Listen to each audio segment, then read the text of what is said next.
Já reparaste que mais de 190 mil milhões de euros estão parados nos bancos portugueses? Enquanto isso, muita gente assume que investir é simplesmente deixar o dinheiro lá ou comprar casa porque é seguro. Hoje vamos ver os dados que mostram que os portugueses investem mal, os erros concretos que repetimos muitas vezes e uma secção especial sobre o que é que acontece quando deixas o dinheiro parado no banco. Mesmo que aches que não estás a fazer nada, algo está a acontecer e não és tu que estás a decidir. E no final eu vou dar-te 3 alternativas práticas para começar a fazer diferente. Prepara-te porque hoje pode ser desconfortável, mas é necessário.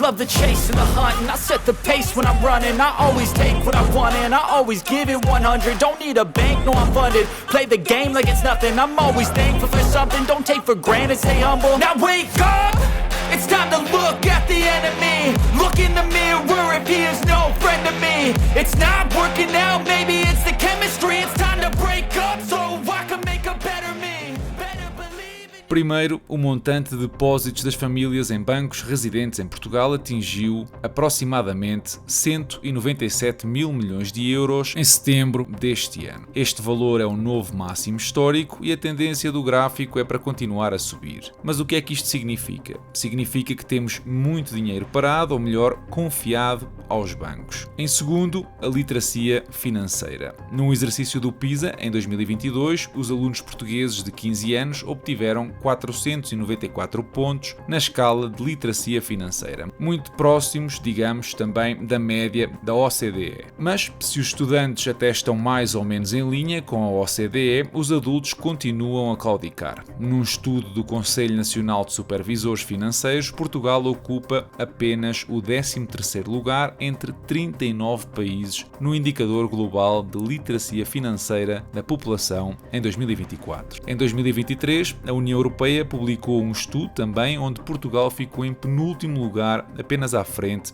da Roménia. E nesse mesmo estudo ou inquérito, enquanto portugueses, ficámos no top 5 de países que mais confiam nos conselhos financeiros de quem trabalha em bancos ou instituições financeiras. Isto demonstra bem a nossa passividade geral no que toca ao investimento e, de alguma forma, o receio ou aversão ao risco tão tradicionalmente portugueses. E as consequências deste comportamento são fáceis de identificar. Se tens tanto dinheiro depositado e boa parte da população deixa de investir ou investe muito mal, isto cria um cenário no qual muitos ativos ficam subexplorados e o risco é acumulado nas instituições financeiras. Os números não mentem e mostram-nos o resultado das nossas ações, mas é importante aqui identificar concretamente os problemas para conseguir mitigar os mesmos e trabalhar para os corrigir. E eu aqui vou mencionar 4 erros que eu encontro com frequência. E se te identificares com algum, não te sintas mal, isto acontece, o objetivo é reconhecer e corrigir. E o primeiro erro é confiar cegamente num banco. Muitos portugueses depositam o dinheiro no banco ou compram um produto que o gestor lhes sugere sem questionarem as comissões alternativas ou se o produto se encaixa nos seus objetivos. Como mostrei há pouco, somos um dos países onde as pessoas mais se deixam levar cegamente pelas recomendações de quem muitas vezes tem um conflito de interesse nos produtos que te apresenta. O segundo erro é cultural em Portugal. Comprar casa é a meta, investir no mercado financeiro parece muito arriscado. Mas quando a casa já está comprada ou quando as taxas e os impostos começam a pesar, faz sentido olhar para outros ativos. Nós estamos muito acima da média da União Europeia no que toca à quantidade de proprietários de casa própria, com 76% das famílias atualmente a serem proprietários da casa onde vivem. Esta cultura de segurança imobiliária tem feito disparar o mercado nos últimos anos e estamos a viver, na opinião de muitas pessoas, numa bolha especulativa sem precedentes. Eu normalmente mostro às pessoas que a combinação de uma bolha imobiliária com o envelhecimento da população dá maus resultados no longo prazo e o exemplo concreto, da minha opinião, é o Japão. O gráfico do preço das casas no Japão, que estão a ver neste momento, é um aviso a todos à navegação.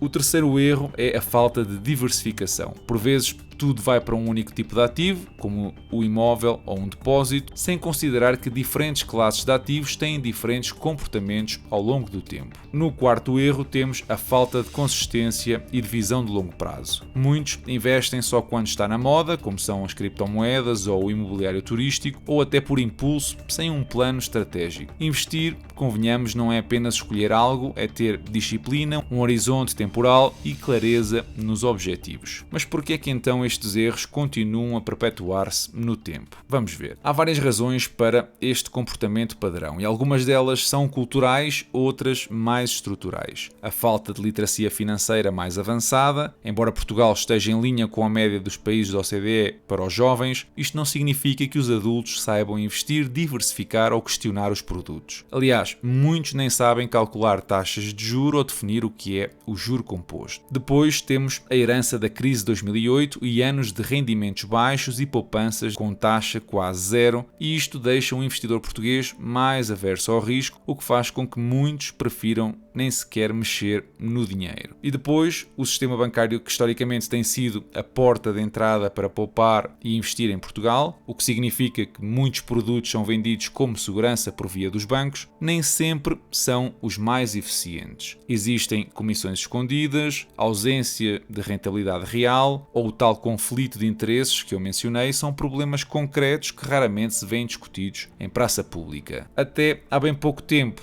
cerca de 6 ou 7 anos, a falta de opções acessíveis também era um fator, por exemplo, para investir em fundos indexados, em ETFs ou a existência de corretoras low cost, e a percepção de que o mercado financeiro era para os outros e não para nós era muito comum. Tudo isto cria um ambiente onde o dinheiro fica parado ou mal aplicado, e isto leva-me à secção mais importante do episódio, sobretudo para quem tem aversão aos investimentos. Quando deixas o dinheiro no banco, pode parecer que estás simplesmente a guardar o mesmo, mas na prática o teu dinheiro está em movimento e não estás a ter controle nenhum. E eu vou explicar como é que isto funciona em Portugal e na prática no mundo bancário em geral. Quando depositas 1000 euros no banco, o teu banco fica com uma obrigação contigo de devolver esse dinheiro quando o fores levantar ou num prazo combinado. Este depósito torna-se, digamos, numa responsabilidade do banco para contigo. O banco, por sua vez, utiliza essas responsabilidades, mais alguns recursos próprios e outros financiamentos, para conceder empréstimos ou comprar títulos de dívida. Em Portugal, por exemplo, o rácio dos empréstimos com o dinheiro dos depósitos, ou, digamos, o Loan to Deposit Ratio, estava em cerca de 75% no segundo trimestre deste ano. Ou seja, para cada 100 euros em depósitos, os bancos estão a emprestar cerca de 75 euros. Além disso, em 2024, os bancos portugueses ganharam mais de 1,5 mil milhões de euros apenas com as aplicações dos depósitos no Banco Central. Por isso, o teu dinheiro está a seguir um caminho dos depósitos para empréstimos a outras famílias ou empresas, ou para títulos da dívida, ou até para reservas bancárias, e tu nem sempre tens o controle ou conhecimento desses movimentos. Mesmo que deixes o dinheiro seguro no banco, estás a permitir que ele seja usado por outro indivíduo. Não vai ficar parado à espera que tu te lembres de o levantar, o dinheiro acaba sempre numa ou em várias classes de ativos. Seja investido pelos bancos, por seguradoras, pelo governo ou a quem o banco empresta o capital. O dinheiro que tu pensavas estar seguro na tua conta está a circular e tu recebes zero dos retornos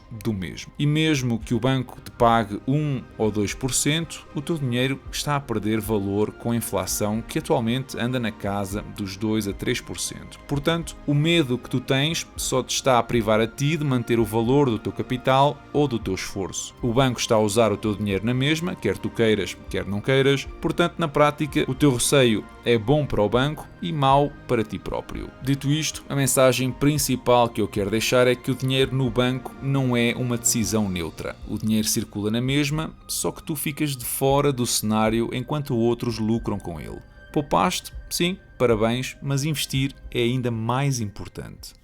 Ok, se está diagnosticado o problema, como é que nós fazemos para mudar na prática? E aqui vão 3 passos que podes seguir para começar o teu caminho. O primeiro é definir objetivos claros, a curto prazo, a médio prazo, a longo prazo, e saber realmente qual é o teu objetivo de investimento, para que é que estás a investir. Queres investir para criar uma fonte de rendimento passivo? Queres investir para aumentar o teu património? Queres deixar algo para os teus filhos? As respostas a estas perguntas vão definir o teu nível de risco, liquidez liquidez e horizonte temporal. O passo 2 é escolher produtos simples, transparentes e com baixas comissões. Em Portugal existem opções como fundos de investimento ou ETFs que replicam índices e que podem dar exposição ao mercado sem precisar que adivinhes quais as ações que vão ter sucesso. O que não falta por aí são corretoras que te permitem investir quase a custo zero, só tens que verificar as comissões, a segurança, a liquidez das mesmas, o histórico e se o produto faz sentido para ti. O terceiro passo é automatizar e diversificar. Defines um montante mensal que vais investir automaticamente como se fosse uma cota de investimento. E depois diversificas, da mesma forma que colocar tudo no banco é errado, fazer o mesmo num só fundo de ações ou ETF também o é. Combina sempre diferentes classes de investimentos. Tens ETFs, tens matérias-primas, tens obrigações, tens certificados de aforro, criptomoedas, crowdlending, depósitos a prazo. O que não falta são alternativas. E lembra-te, investir bem não é sobre ficar rico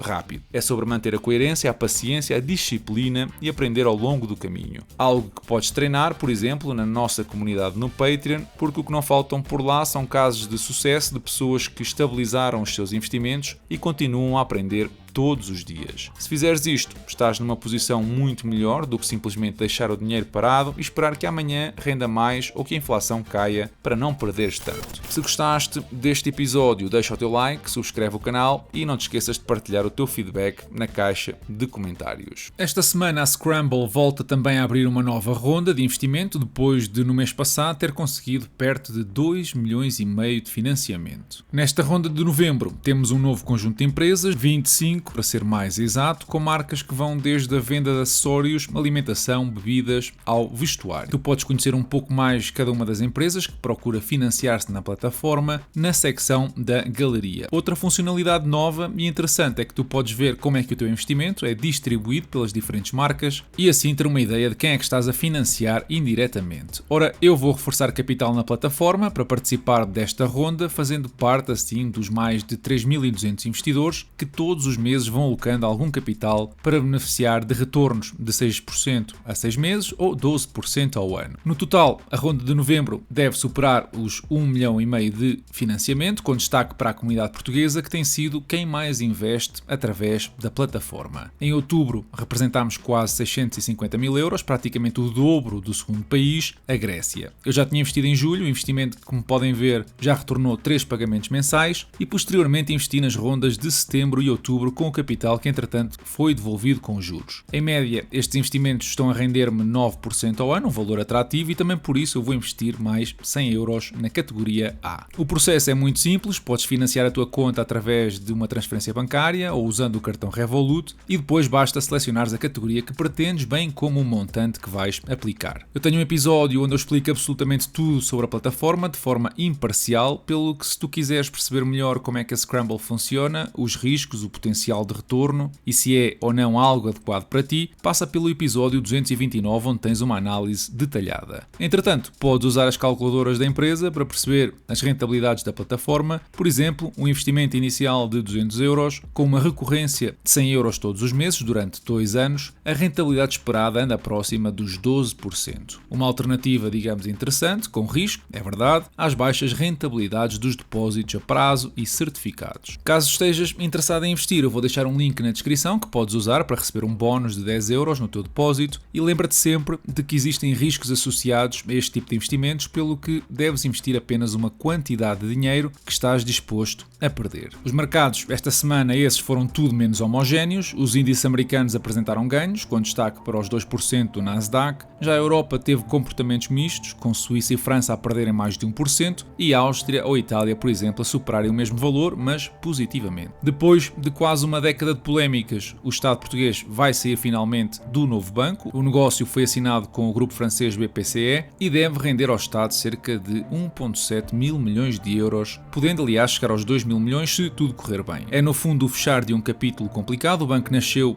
do colapso do BES, custou milhares de milhões aos contribuintes e foi um tema de debate político durante anos. Agora o governo apresenta a saída como um sinal de normalização, o sistema financeiro está mais estável, o Estado com menos peso na banca, mas há aqui uma questão que fica no ar. Será que o retorno compensa o que o país investiu? E muito provavelmente não vai compensar. Ainda assim, é um desfecho positivo, diria eu, encerra um dossiê que há muito precisava de ser resolvido. O importante agora é que o novo banco continue sólido, sem voltar a precisar de ajuda pública, porque se a lição que a história nos deixou é que o banco mau nunca é só um problema financeiro, é também um problema político. Nos Estados Unidos temos a Nvidia a fazer história, cruzou finalmente a barreira dos 5 trilhões de dólares de capitalização de mercado, tornando-se na primeira empresa do mundo a conseguir esta marca. O impulso por detrás, bem, é a inteligência artificial. As suas unidades de processamento gráfico tornaram-se uma peça-chave em sistemas de inteligência artificial, desde grandes data centers a aplicações que nem imaginávamos há 5 anos atrás. Por um lado, isto é fascinante porque mostra quão rápido se pode transformar uma empresa, quando está no epicentro de uma revolução tecnológica. Por outro lado, isto acende as luzes dos alertas. Será isto sustentável? Ter 5 trilhões de dólares significa que o mercado está a apostar, talvez demasiado, numa narrativa futura. Se os resultados corresponderem, ótimo. Mas se as expectativas derem lugar à decepção, seja por regulações, por atualizações tecnológicas, pela concorrência ou problemas nas exportações, o risco de uma correção forte é real. Quem corrigiu também foi o Banco Central Americano, que esta semana cortou as taxas de juro pela segunda vez este ano, reduzindo a meta para o intervalo entre 3,75% a 4%. A decisão foi impulsionada principalmente pelos sinais de abrandamento no mercado de trabalho, bem como pela incerteza causada pelo bloqueio orçamental neste momento, e é importante notar que, apesar da queda das taxas de juros, a inflação por lá ainda está acima da meta, dos 2%, e persiste assim o risco de reação contrária se os preços voltarem a disparar. Para os mercados e para os consumidores, isto significa que os empréstimos e hipotecas nos Estados Unidos vão ficar mais baratos, mas a mensagem principal da Fed foi de cautela. Não é garantido que até final do ano existam mais cortes. No que toca ao portfólio, vimos 3 subidas de dividendos e um início de pagamento do mesmo. Visa e Orton subiram os dividendos a valores superiores a 10%, AbbVie apenas a 5% e PayPal vai começar a pagar um dividendo no próximo trimestre aos seus acionistas. Foi também uma semana onde eu reforcei uma empresa no meu portfólio, a Comcast, depois da mesma atingir os $27 na sexta-feira. Isto resultado de um exagero, na minha opinião, obviamente, por parte do mercado. A empresa já conta com análise exclusiva no Patreon e é um facto que está a perder subscritores no maior segmento de negócio, mas isto não invalida o potencial de crescimento de todos os outros que até apresentaram números bastante sólidos. Não é uma empresa de crescimento, nem vai ser, mas é uma aposta num regresso do múltiplo a valores razoáveis, já que um price to earnings a 6 vezes parece-me claramente um exagero para esta empresa. Veremos se o futuro me dará razão. O portfólio esse fechou a semana nos $104 mil,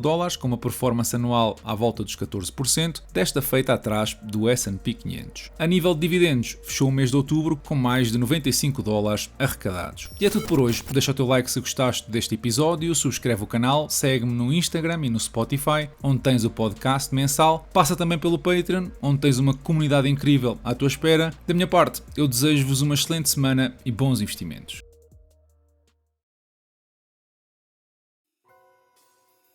But if you tax people who work and you pay people who don't work, do not be surprised if you had a lot of people not working. Yes. We tax speeders on the highways to get them to stop speeding. True? We Yes. tax cigarettes to get people to stop smoking. Why then do we tax people who earn income? Why do we tax people who employ other people? Why do we tax companies that make wonderful products at low cost and make lots of profits? Now, we don't tax them to get them to stop earning income. We don't tax them to stop employing other people. We don't tax them to make lousy products at high cost. But don't for a moment think that the same consequences don't befall taxes on income, employment, and profits have the same effect as they do on speeders and on smokers. They do. And you've got to be well aware of the negative effects of taxation when you run public policy. You can't go around virtue signaling all the time and ignore the truth.